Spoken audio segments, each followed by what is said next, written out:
So today I have the pleasure of being joined by Albert Loyola, the oracle of AI in HR, a manager in Accenture's talent and organization practice. He is the AI subject matter expert within Accenture, and his role is to facilitate and advise HR executives and clients on the impact of these technologies across HR and talent and employee experience. Albert, welcome. Good to Hello, Tom. Hello, everyone. Thanks for having me today. Now, we've not scripted this, but I always like to ask one question that we haven't shared, and that is one fact that I could not Google about you. That's a great question. So I will say when I was in college, I was a tour guide in Machu Picchu. So cool. If you hear about Machu Picchu, yeah. I spent 4 years doing the whole Inca Trail trekking for fun and to get some additional, I would say, tips for my college. AI, the oracle of Machu Picchu too. Okay, cool. Well, that's great. On to kind of more prescient matters, I suppose. Tell us a bit about your background, your work experience, and particularly how it kind of relates to AI and HR. Definitely. So, hello, everyone. Thanks for having me today, Tom and team. I line to the strategy and consulting practice within Accenture. My role is to advise HR executives and practitioners on the impact of intelligent technologies and in HR. So my background is on HR. That's where I started my career, working for Fortune 500 organizations in the HR transformation space. And then I switched gears and I moved to the States. I work in 3 different regions, moved to the States in 2011. I was working in the oil and gas, and that's where I got fascinated with artificial intelligence.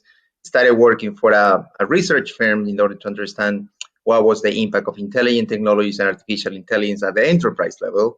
And then I was plugged into the HR again and said, how can we use these intelligence technologies to make predictions? How can we use AI to be able to advise executives in the context of the talent lifecycle, make sure that we hire the right people and we develop the right talent for our business success. So that's long story short, how I was plugged into the artificial intelligence space. After spending some time in the research space, I moved to Accenture, started my career with Accenture 3 years ago, so where I've been working with different clients to understand what's the impact of intelligent technologies and AI and what's the path for implementation. And where are you based at the moment? Where are we speaking to you from? Dallas, Texas. Oh yeah, good honky tonk country. All right, yeah, good place. And good margaritas. Absolutely, yeah. I've tasted a few out there. I mean, Head Start's using AI and machine learning to help enterprise organizations hire more fairly and diversely. How important is this in the wider HR market at the moment? And what are the 2-3 major trends that you're seeing in the market? Yeah, so when I think about this is something that this question I get it all the time. So when we think about artificial intelligence, one of the most important components that we need to clarify is that artificial intelligence is capable to deliver 4 main capabilities. It's able to sense, comprehend, act, and learn. And in this context, when we think about bias and be able to make predictions, one of the fascinating things that artificial intelligence can do is to provide 2 things. Make sure that candidates have a fair, equal opportunity when they apply for a job. And then second, provide advice to managers in terms of which are the right candidates for specific positions or for career development. So we're seeing a lot of movements in the market, especially when all this AI in HR started 6 years ago. We saw different virtual agent chatbot solutions. Market and clients were very confused about this is AI, this is machine learning, this is any other technology that can make predictions. Then the markets evolve. Many vendors realize, well, the opportunity is right here. So many organizations jump into this space. Then they all realize, oh my God, this is becoming extremely saturated. Different solutions, more than 8,000 vendors competing in that specific narrow space. Wow. Then the market switched. Many of them, the disruptors realized we cannot keep offering this. We need to reinvent our value proposition. So many of them switch gears and move to the talent matching, which is something that has been proven that artificial intelligence brings value to enterprises. And even other disruptors decided, you know what, I'm going to move to the reskilling and talent marketplace as well. So in terms of the trends, what I see is three main, I would say, predictions. Like the fact that artificial intelligence is impacting the talent life cycle, be able to provide advice to managers, be able to create opportunities, to my previous point, for equal opportunities. What we're going to see in the market in the next 2 years or so is solutions that are going to bring humanoids to advise managers, humanoids that are going to interact with employees, humanoids that are going to be able to reduce the bias in the recruiting process and work alongside with humans. So that's one of the things that we see in the next 2 years. And actually, there are a couple of vendors offering solutions as we speak. The other trend that we see that is growing exponentially, especially now after the COVID-19, is related to the re-skilling space. And this is what happened, Tom. When COVID hit, many organizations were trying to figure out what's the best way to keep my workforce engaged and be able to create opportunities. When COVID hit, then the agenda of the CHRO and CEO evolved. They started asking, how can I keep my workforce engaged, productive, and reskilled at the same time while I figure out which is the right talent to mobilize for the next 6 or 1 year? And that's where the reskilling became a top priority for many CHROs and CEOs. Which is the right talent that I need for specific projects? If I want to be successful, if I'm going to reinvent my business and create new solutions and products, which are the right people that I need in order to make my business successful? The right And the last person one, in the and the right last, role at the right time. Right. you got it. We've been talking about it for a really long time, but I think that what I'm reading here is that technology is a bit of an enabler. I mean, you were talking about COVID, and that brings me on really nicely to one of my questions, which is, we've seen a lot of noise in HR. You were talking about 8,000 vendors. It is a busy market. I interviewed a colleague of yours yesterday, and she was saying that HR tech is kind of where marketing tech was maybe 15 or 20 years ago. We're still quite a long way behind. Why is the industry slower to adopt change? And is COVID the accelerator it needs to change that? So that's a great question. So let me provide some background.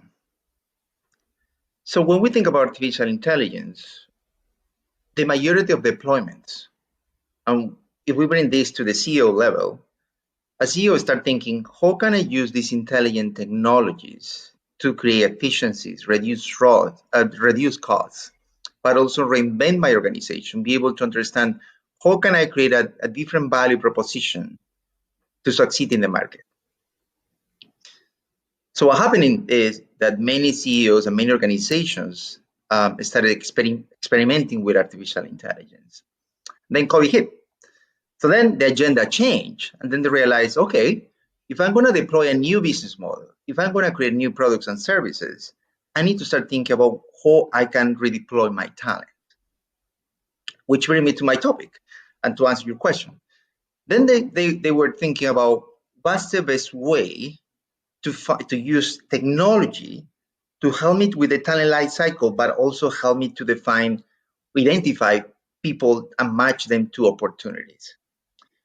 So what happened is that now after COVID hit, many CHROs started thinking about what's the best way to keep my workforce engaged? How can I understand is the best talent model that I need? But also, what's the best way to identify the right teams to deploy my products and my services? So to answer your question, when COVID hit, yes, they definitely affect the way how companies were delivering value and the way how they were setting up the talent strategy. After COVID, they realized, well, now everyone is working remote. How can I be successful? How can I keep my workforce engaged? And how can I use technology to be able to understand how employees feel about this new normal? And that's where, for example, employee sentiments arise. Employee sentiment is one of the different technology that sits under artificial intelligence that can tell us when people work, how they work, and what exactly they do. And on top of that, it can tell us the emotions, which is something that comes from marketing. Like when we think about this, is when companies were launching different solutions for marketing campaigns, they were using employee sentiment capabilities to be able to understand how customers feels about something specific, about brand.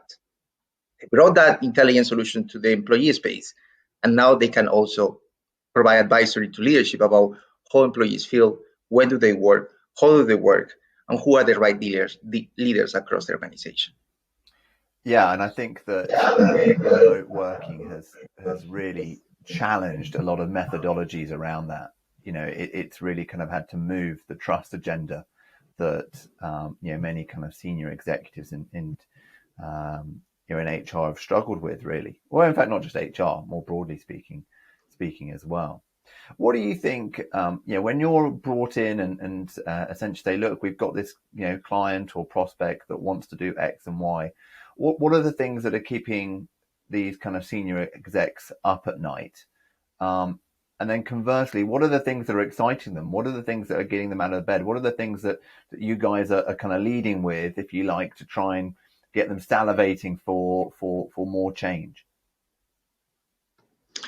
So, in my experience working with clients, one of the most important challenges that I'm facing right now is how do they move from pilot to a scale? Mm. And what I mean by that is, in order for AI to work across the enterprise, you need first to have an AI strategy in place, which means that you need to understand what's the values case that artificial intelligence will support, but also define clear guidance in terms of how AI is going to be deployed, monitored, and executed. At the same time, you need to have a clear governance and structure. AI won't work. AI won't deliver the expectations that CEOs and executives are expecting if they don't have the, for example, the right organizational culture, Mm-hmm. or if there are a specific business process that are going to enable the technology to be successful and meet those customers' demands. So to my previous point, right now, many clients are trying to understand, okay, Albert, I have a specific structure, I have a strategy, I created a specific plan for adoption of artificial intelligence across my enterprise. But then what they are facing is, how can I move AI from the pilot to scale? And in order to do that, there are different components that you need to have in place. To my previous point, to move from pilot to scale, you need to start thinking about, is your organization have the right culture? Is your organization have the right talent practices that are going to enable the technology to be successful and support the talent strategy or business strategy? And then with that said, however, one of the things that is extremely motivating for these executives is that when we think about the talent and HR space, we see a lot of innovation. Like, in fact, when you think about 2, 3 years ago and we look at the market, we saw the majority of the solutions focusing on chatbots. Now we have a tremendous variety of solutions across the end-to-end talent lifecycle. We have chatbots, we have candidate matching, we have video interviewing, we have different set of talent assessment, we have talent marketplace, we have reskilling vendors, we have humanoids. We have a variety of solutions. Right now, they are very excited. Our clients is, oh my God, there are so many solutions out there. What's the right path? How can we orchestrate all this innovation across HR? Which is the right fit for me, Albert? So that's exciting, the fact that there are different solutions, and the fact that this solution has been proven that can support the talent life cycle. Okay, cool. And what about you guys? Are you able to kind of, I mean, I'm not expecting any names, of course, but can you expand on any projects, anything that you're doing that you're particularly excited about at the moment that you're able to share and talk about? Um, well, let me use this example. This is a client in the service industry. So it was hit by COVID. The organization was trying to figure out, how can we operate? How can we provide service to our clients? What's the best way to deploy talent? Which are the right projects that need attention? So they partner with Accenture to understand, how can we redefine talent now after COVID, with this new normal? What's the best way to keep my workforce engaged? How do I show to my employees that we care about their financial, personal financial well-being? How can we find the best way to identify the talent that we need to support our customers? So they come up to the conclusion that, like, now the fact that they're all working remote, actually remote work works. In the past, many clients were like doubting about why are we going to allow our employees work remote. COVID hit, and now majority of the companies realize, well, it's working. People actually feels like engaged to a certain extent. The fact that they are working from home, it has pros and cons. Like you are close to your family. Obviously, it's a challenge to have your kids, your family around you. It's a very fine line between your personal and your professional life at the same time. Yeah, I know We it. see our colleagues, having calls and the kids running around, and this part of the new normal, right? We don't know when Yeah. that's going to end. So then this client, back to my previous example, client realized, well, is working, the remote work. So they work with Accenture to understand how can they work their workforce engaged, productive, and then identify the right leaders. So what Accenture did is bring us an initial assessment about your current talent, what are the skills that your talent has, and what are the skills that they need in order to be successful in this new normal. But also at the same time, Accenture advised the client to understand how these relationships were built as a result of the new normal. And let me give you a more specific example. When you were remote, the way how you relate to others and the way how you get things done, it depends on the technology and the platform that you have in place. So the majority of the recognition, for example, they are all done through different collaboration platforms.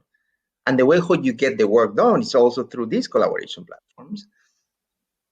So executives realize for these clients, how can I realize which is the right leader right now in the post-pandemic? And then, which bring me to the organizational network analysis and sentiment analysis to understand what people do, how do they work, and when do they get the work done. So all that information, is feasible to abstract from different social collaboration platforms. The algorithm is able to absorb that information and process that information and then come back to leadership and say, these are the trends that we see in your organization. These are the behaviors that you need to change. These are the actions that you need to take to address those specific pain points that we see in your organization. And this is something fascinating. Like this hasn't Yeah. done before. Now we're using these technologies to provide insights and create behavioral change for managers and provide visibility. I mean, I think I know the platform that you're talking about. I mean, actually, we were a remote working company before COVID, so we were in a really interesting position because we had all of the platform set up. We had a working strategy that was modeled around remote working. It wasn't taking something from the office and putting it into a remote environment. So Mm-hmm. we've been quite fortunate in ways. For instance, we very much pioneered a view that it didn't matter when you did your work, didn't matter where you did your work, as long as you did your best work. And really, we don't care if you're doing your work at midnight. If that's what makes you happy and you want to spend time with your kids during the day, or that's how you split your life, that's fine by us. Cool. Definitely. Okay. Look, we're moving out of time. I know you're an important man with lots to do. Quick kind of prediction. 5 years ago we were all talking about chatbots, and how they're going to change the world. Where will we be in 5 years from now? What will be the topic that people will be talking about, endlessly on LinkedIn? Based on my conversations with CHROs and based on the interactions that I have with different organizations competing in the AI space, and also considering how fast artificial intelligence is evolving at the enterprise level, helping doctors, for this COVID-19. We see robots working for customer services. We see, Amazon with these little robots moving to accelerate the supply chain so that we can get our products on time. I think in the next even 3 years, we are going to see humanoids. And let me clarify this to your audience. What do I mean by a humanoid? Like Please. in the last 20 years, we've seen robots in the workplace, and this what I call is dummy robots. They were programmed to do certain level of activities without any intelligence. What we're gonna see in the next 5 years is that these humanoids are gonna be like physical humanoids, gonna look like humans, and going to interact with employees in the workplace, which is going to involve a major behavioral and change adjustment for employees, for enterprises. You need to prepare your workforce to feel comfortable working alongside with intelligent solutions or physical robots or humanoids. But that's something that is going to happen. Like the fact that I was talking to these vendors in the last 6 months, they are already deploying this technology at the enterprise level. So most likely in the first 2 years, we're going to see these humanoids, not a chatbot. This is big. This is not a chatbot. This is iRobot. This is Will Smith. Yeah, kind of There you go. territory. There you go. It sounds like it's far away, but no, actually it's not. I was on the phone. I was on a call with 2 vendors offering that solution.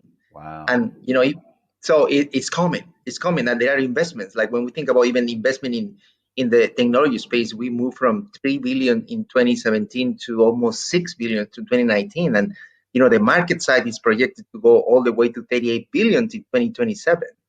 Yeah. So to answer your question, one of the biggest adjustments that we're going to see in the talent marketplace is having humanoids working alongside with humans in the talent and HR space.